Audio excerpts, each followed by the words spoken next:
Hello everyone, welcome to the channel Social Science with Dipankar. Today in this video we are going to discuss a very important topic from your chapter The Rise of Nationalism in Europe from your history book.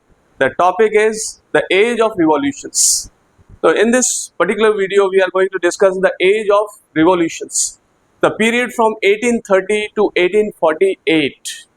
बच्चों इस period को याद करके रखना क्योंकि ये बहुत important है और इसके पार्ट से ही आपको क्वेश्चंस जो है पूछे जाएंगे। इसी टॉपिक से ही कई क्वेश्चंस बोर्ड एग्जाम्स में भी आते हैं, तो इसलिए इसको आप बड़े ध्यान से सुनना, वीडियो को अंत तक देखना।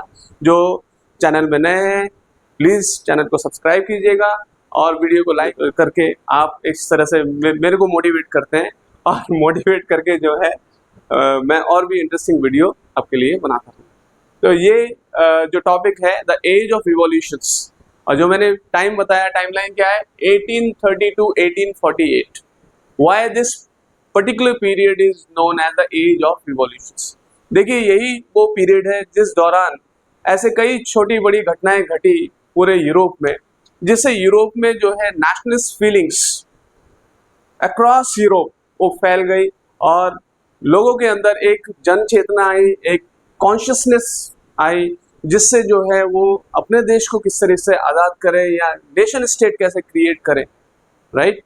किस तरीके से मोनार्किकल जो कंजर्वेटिव फोर्सेस है उनके रूल्स को ख़त्म करके, या यूँ कहे कि जो कंजर्वेटिव ताकतें जिनकी जो सत्ता में आई थी। अगर हम बात करते हैं वियना कांग्रेस की, वियना कांग्रेस के बाद क्या मेजर डेवलपमेंट हुआ, जो बोर्बन डायनेस्टी जिनको डिथ्रोन किया गया था नेपोलियनिक वॉर्स के दौरान, दोबारा से फिर से उनको सत्ता में बिठाया गया। अब जो ये पीरियड था 1830 टू 1848 के दौरान क्या घटनाएं घटी, कौन से ऐसे मेजर इवेंट्स घटे जिसकी वजह से जो लिबरल रिवोल्यूशनरीज हैं, लिबरल नेशनलिस्ट्स हैं, उन्होंने किस तरीके से अपनी लड़ाई जारी रखी, राइट। मैंने पिछले वीडियो में भी डिस्कस किया था कि सीक्रेटली वो अपना काम करते रहे क्योंकि उन्हें मालूम था कि उनको रिप्रेशन किया जाएगा, उनका दमन किया जाएगा, तो इसलिए वो सीक्रेट सोसाइटीज बनाने लगे और सीक्रेट सोसाइटीज के जरिए जो है वो अपने उद्देश्यों को हासिल करने की कोशिश करने लगे। और ऐसे हम जब घटनाओं की बात कर रहे हैं, which were those events that resulted in a drastic change in the political scenario of Europe. जो यूरोप के पॉलिटिकल सिनेरियो में किस तरीके से बदलाव आया, तो इसमें आप देखेंगे कि जो हमने इसमें नोट डाउन किया है 3 मेजर इवेंट्स, जिसके बारे में मैं यहाँ पे ब्रीफली बात करने वाला हूँ। वो कौन से 3 मेजर इवेंट्स हैं जिसकी वजह से यूरोप में नेशनलिस्ट फीलिंग्स एक सर्ज हुआ और across the Europe it swept, right. And you can say that there is a wave of nationalism, okay, there was a wave of nationalism that swept across Europe. और वो कौन सी major events थी या घटनाएं थी, सबसे बात करते हैं। In France in July 1830 the Bourbon kings were overthrown by liberal revolutionaries. तो हमने बात की थी जो वियना कांग्रेस के बाद जो बोर्बन डायनेस्टी को फिर से इंस्टॉल किया गया था, राइट, उन किंग्स को दोबारा से हटाने का काम किया लिबरल रिवोल्यूशनरीज ने। कौन से ईयर में? जुलाई 1830 के रिवॉल्यूशन में, ओके। और constitutional monarchy was setup with Louis Philippe at its head। Constitutional monarchy setup किया गया, ओके। मोनार्क्स भी अगर रहते हैं लेकिन मोनार्क्स के पास अनलिमिटेड पावर्स नहीं होने चाहिए, ओके। मोनार्क्स के पास अनलिमिटेड पावर्स नहीं होने चाहिए, मोनार्क्स की शक्तियों को कम किया जाए और एक ऐसा गवर्नमेंट बने जो रिप्रेजेंटेटिव गवर्नमेंट हो। हमने पिछले वीडियोज में भी डिस्कस किया था कि जो लिबरल नेशनलिस्ट की क्या सोच थी, क्या फिलोसफी थे, they wanted A government which should run by the consent, okay, they wanted a representative government. Again आप इसमें कंफ्यूज हो सकते हैं कि ये डेमोक्रेट्स जैसे सोच है या डेमोक्रेट्स जैसे सोचते हैं, बिल्कुल उसी तरह से लिबरल सोचते हैं, लेकिन बिल्कुल उसमें बिल्कुल कुछ बातों में आपको डिफरेंसेस भी दिखाई देंगे। जैसे लिबरल नेशनलिस्ट ये नहीं मानते थे, जो हम लिबरल्स की बात कर रहे हैं, they were not in favour of voting rights to everyone, they were talking of voting rights to only to selected, I mean the propertied men, right, and they did not advocate for voting rights to women। ये हमने class 9 में भी पढ़ा था। आप ये देखेंगे कि इस तरह से जो कॉन्स्टिट्यूशनल मोनार्की सेटअप किया गया फ्रांस में और लुई फिलिप पिको वहां का हेड बना गया। अब जुलाई 1830 की जो ये घटना है अपने आप में एक बहुत बड़ी घटना है, और फ्रांस में कुछ भी अगर होता है तो आप ये देखेंगे कि उसका असर यूरोप के बाकी देशों पर भी पड़ता है।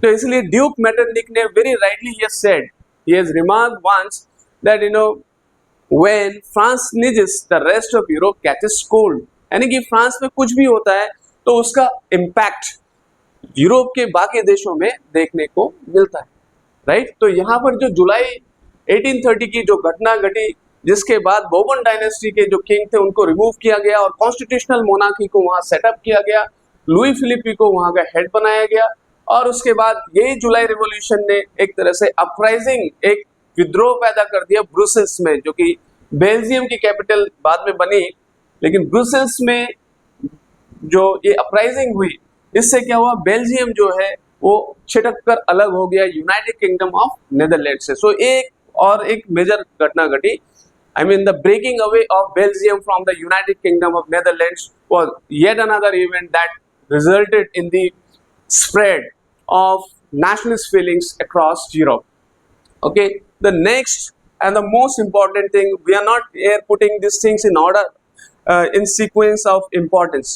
We are talking about the third one, which is yet another important event that happened, the Greek War of Independence. जो Greek War of Independence हुआ, इसने आप देख लीजिए कि पूरे यूरोप में एक तरह से एक लहर नेशनलिज्म की पैदा कर दी, क्योंकि ग्रीस के साथ कई लोगों की सिंपैथी भी जुड़ी हुई थी पूरे यूरोप में। जो नेशनलिस्ट थे, जो ग्रीस के लिए लड़ रहे थे, अपने इंडिपेंडेंस के लिए लड़ रहे थे, Greece actually was a part of Ottoman Empire. Greece किसका पार्ट था? ऑटोमन एम्पायर का पार्ट था सिंस 15th सेंचुरी, यानी कि मुस्लिम रूल के अंडर ग्रीस था, राइट। तो बाल्कन रीजन का एक कंट्री है ग्रीस, जो 15th सेंचुरी से किसके कंट्रोल में था? ऑटोमन एम्पायर के कंट्रोल में था। ऑटोमन एम्पायर थोड़ी कमजोर हुई, और यहाँ पर जो नेशनलिस्ट फीलिंग्स आप ये देखेंगे कि जो ये ग्रीक वॉर ऑफ इंडिपेंडेंस जो ये फैलने लगी, और जो नेशनलिज्म की भावना जो जिस तरह से उसका आप ये देखेंगे नेशनलिस्ट फीलिंग जैसे जैसे फैलती गई, तो ग्रीक वॉर ऑफ इंडिपेंडेंस जो कि शुरू हो गई थी 1821 से ही इसकी शुरुआत हो गई थी, और ग्रीस को लेकर जैसे मैंने बताया कि सिंपैथीज भी थी, नेशनलिस्ट जो उस देश में रहकर लड़ रहे थे उनको सपोर्ट मिला, बाहर से भी सपोर्ट मिला, those who were living in exile, those who were not there in their country, but they were supporting the cause for independence, they were supporting for the independence of Greece. Okay, Greece की independence के लिए वो लड़ रहे थे। यहाँ तक कि हम ये भी सुनते हैं कि जो लॉर्ड पोएट है लॉर्ड बायरन, वो खुद वॉर में गए, राइट। बाद में हालांकि उनकी डेथ हो गई थी, लेकिन हम देखते हैं कि किस तरह से ग्रीस को लेकर जो सोच थी कि ग्रीस क्योंकि ये एक एंशिएंट यूरोपियन कल्चर से जुड़ा हुआ एक कंट्री है, तो इसको बोला जाता है क्रेडल ऑफ यूरोपियन सिविलाइजेशन, यानी कि यूरोप की जो सिविलाइजेशन की शुरुआत ग्रीस से हुई। ओके, तो इस तरह से Greece is called the cradle of European civilisation, और इसलिए जो लोगों की भावनाएं थी, लोगों की जो इमोशंस थे, वो ग्रीस से जुड़ी हुई थी। तो ग्रीक वॉर ऑफ इंडिपेंडेंस होती है, वहां पर पोएट भी लड़ते हैं लॉर्ड बायरन, और हम ये भी देखते हैं कि किस तरह से अल्टीमेटली एक ट्रीटी साइन होती है, treaty of Constantinople in 1832 that led to the independence of Greece. तो ये सब मेजर घटनाएं जो घटी 1830 से 1848 के दौरान। सबसे पहले the July revolution of 1830 in France, okay, leading to setting up of constitutional monarchy with Louis Philippe at its head there, and that has an impact in Belgium, which was earlier part of the United Kingdom of Netherlands.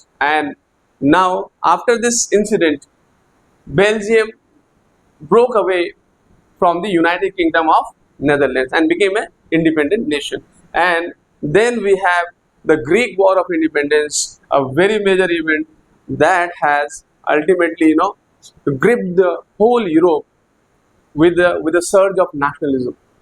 Okay, there was a wave of nationalism across Europe, and we will discuss Romanticism, a cultural movement about which we'll talk in my next video. And as of now, this is it from me, and we'll discuss the age of revolutions in this particular video. I hope things are very clear to you. If there is any doubt, any questions, you definitely do ask me questions in the comment box. And for any suggestions also, you're always welcome to give suggestions. Thank you so much in the end, and have a nice time. Bye bye.